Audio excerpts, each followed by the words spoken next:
This is a special video for you because I am going to tell you how to breed a flowerhorn in an elaborate manner. We have already published a video about flowerhorn breeding in our channel. It was in Tamil language. Many of the friends who don't know the Tamil language, they are unable to understand the language and they requested many times in WhatsApp to publish the same video in English. So this is the first attempt of publishing the flowerhorn breeding video in English.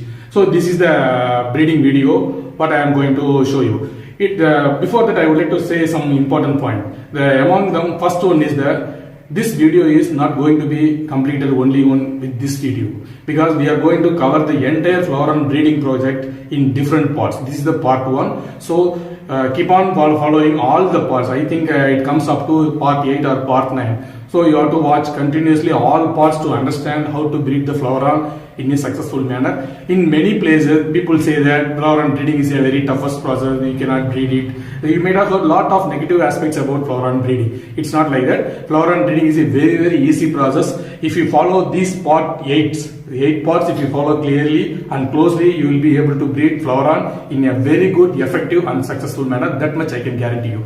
So keep following this part. Before that, I would like to tell one more thing. This is the two of the breeding pairs what you are seeing in the video. We are going to show the same pair how it is going to breed in our farm. It may be the same pair or another pair because we have many pairs available in farm. So we will show you the live demo video of flowerhorn breeding in different pairs. So keep following the pairs.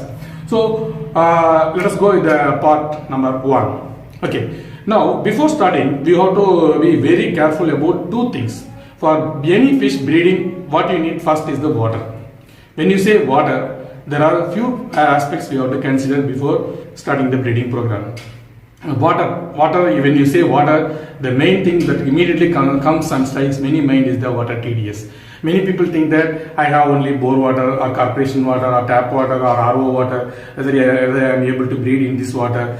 Some people say you cannot breed in RO water, some people say that you cannot breed in corporation water. So there are a lot of misconceptions are there. So it's not like that. We can breed in any kind of water. That's the main part we are going to cover with respect to water. Water, the TDS. TDS is the very, very important factor if you want to breed any variety. TDS is nothing but total dissolved solids in water. That is the total amount of solid dissolved in the water is called as a TDS. This is the factor which defines or evaluates the breeding performance of the fishes, because that is the main factor. Because when the fertilization process is over, if the water is having more TDS, the young babies cannot break the shell and come out. There, the high TDS water, the salts in the TDS water will form a coating over the eggs and it will not allow the babies to hatch out. So this is one of the failure for the high TDS water. So now I told you about the TDS. Now you will ask me one question: what is the TDS required for breeding flowerhorn? For flowerhorn breeding, you can start the breeding with 50 ppm of water. That is nothing but the normally bubble top water we are getting in 20 liter cans. The same water you can use for the flowerhorn breeding. Even you can use RO water or river water or well water, lake water, river water, bore water, whatever water you want, you can use it. If you want to use corporation water for breeding purpose, you have to dechlorinate the water. We have a set of chlorine finder and chlorine remover. Here I have shown the images of chlorine finder and chlorine remover in this video. Just go through it. If at all you have a chlorine water for breeding purpose, you have to dechlorinate and you have to use the water for the breeding purpose. So I hope the TDS factor is clear for you. Next comes the water pH. Water pH is the crucial factor which decides the breeding program. Normally flowerhorn breeding requires 8 to 8.5 pH. The water, whatever you are getting, it may be either acidic or alkaline. You have to check the water pH using pH paper or pH meter. Similar to pH meter, we have also the TDS meter. It is also available in the market. You can browse Amazon or any other online site. You can get the TDS meter. You can check the TDS of the water. So these are the two factors first you have to consider before the breeding program: water pH and water TDS. Now let us see the tank setup, what is required for flowerhorn breeding. You might have heard some people breed the flowerhorn fishes in earthen pond, cement tanks and glass tanks. But throughout the world, it is a practice of breeding flowerhorn only in glass tanks. Because when you breed flowerhorn in a glass tank, you will get good shape and good coloration, good hump, and lot of highly qualified characters will get projected only in the glass tank. In case of earthen pond and cement tank, fish will breed but the quality we cannot expect the mark. So the fish will go longer, the shape will get distorted. So it is better to carry out the breeding program in glass tanks. Okay, now I told glass tank is the better for breeding. So now you will ask what size of the glass tank is required for breeding purpose. For breeding purpose, you can minimum tank length requirement is 3 feet, width is 1 feet, height 1.25 or 1.25 feet or 1.5 feet.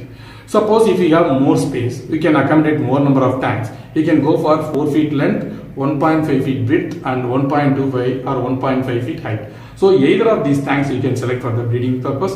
For breeding purpose, the tank glass thickness should be minimum 8 mm. You ensure that because sometimes during the breeding program also the glass will get broken down. So to avoid this kind of problems, it is better to go for the glass thickness of minimum 8 mm. So now the tank is ready, you have filled the water. Now you have to divide the tank with the help of a partition glass.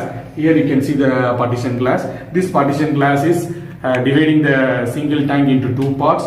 We have provided 2 glass dividers. With the help of the divider sucker, the glass is sticking onto the main tank. So one part we have put the male, the another part female is there. In the female side, we have put a clay plate. In clay plate, I would like to stress one more point. There are some clay plates available in the market which is having a oval bottom. That means when you keep the clay plate on the surface, it will keep on rotating. Some clay plates will sit permanently on the floor. Flowerhorn prefers to lay eggs only on the undisturbed bottom. That means the clay plate with a flat surface, it prefers to lay eggs. So I have shown the video of oval shaped clay plate and a flat clay plate. You can just go to the video image and video and image of the clay plate.